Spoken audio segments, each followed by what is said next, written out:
नोएडा की सड़कों पर जो तस्वीरें सामने आ रही हैं वो सिर्फ एक प्रदर्शन की नहीं बल्कि सिस्टम के खिलाफ उठती हुई आवाज का बड़ा संकेत है। देश के कामगार जो 8 से 10 हजार की सैलरी में अपना घर चलाने को मजबूर है, अब सड़कों पर उतर आए हैं। उनकी मांग साफ है, महंगाई के इस दौर में इतनी कम सैलरी में गुजारा कैसे हो। लेकिन सबसे बड़ा सवाल ये है कि क्या उनकी इस जायज मांग को सुना जा रहा है या फिर इसे दबाने की कोशिश हो रही है। नमस्कार, आप देख रहे हैं न्यूज गंगा और मैं हूं आपके साथ निशा भारद्वाज। दरअसल कुछ मीडिया रिपोर्ट्स और नेताओं के बयानों ने इस पूरे आंदोलन को पाकिस्तान कनेक्शन से जोड़ने की कोशिश की है। कहा जाता है कि हिंसा भड़काने के पीछे किसी बाहरी ताकतों का हाथ हो सकता है, लेकिन क्या हर विरोध को देश विरोधी बताना सही है? क्या मजदूरों की आवाज को उठाना अब गुनाह बन गया है? ये वही मजदूर है जो फैक्ट्रियों में दिन रात काम करते हैं, लेकिन जब अपने हक की बात करते हैं तो उन पर सवाल खड़े किए जाते हैं। जमीन पर हालात ये हो गए हैं कि कई जगहों पर प्रदर्शन उग्र हो गया। पथराव, आगजनी और पुलिस से झड़प की तस्वीरें लगातार सामने आ रही है। करीबन 300 से ज्यादा लोगों की गिरफ्तारी भी अब हो चुकी है। लेकिन इन सभी के बीच मजदूरों की असली परेशानी कहीं पीछे छूटती हुई नजर आई है।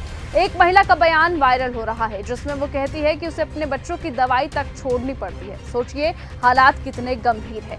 वहीं दूसरी तरफ राजनीति भी तेज है। कुछ नेताओं का कहना है कि ये मजदूरों की आखिरी चीख है जिसे लंबे समय से अनसुना किया जाता है, तो वहीं सरकार के मंत्री इसे शांति भंग करने की साजिश बताते हैं। लेकिन सवाल फिर वही कि अगर मामला इतना गंभीर है और सच में बाहरी ताकतों का हाथ है, तो फिर देश के गृह मंत्री अमित शाह चुनावी रैलियों में व्यस्त क्यों हैं?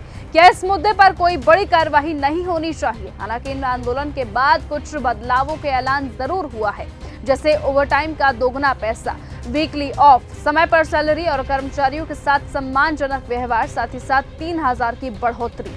लेकिन सबसे बड़ा मुद्दा यह है कि कम सैलरी अब भी जस का तस है। नोएडा की तस्वीरें अब सिर्फ एक शहर की नहीं, लखनऊ से लेकर दूसरे राज्यों तक लोगों को अपने हक के लिए सड़कों पर उतरने को मजबूर कर रही हैं। सवाल यह है कि क्या ये सब कुछ महज एक इत्तेफाक है या फिर इसके पीछे सिस्टम के खिलाफ बढ़ता असंतोष है?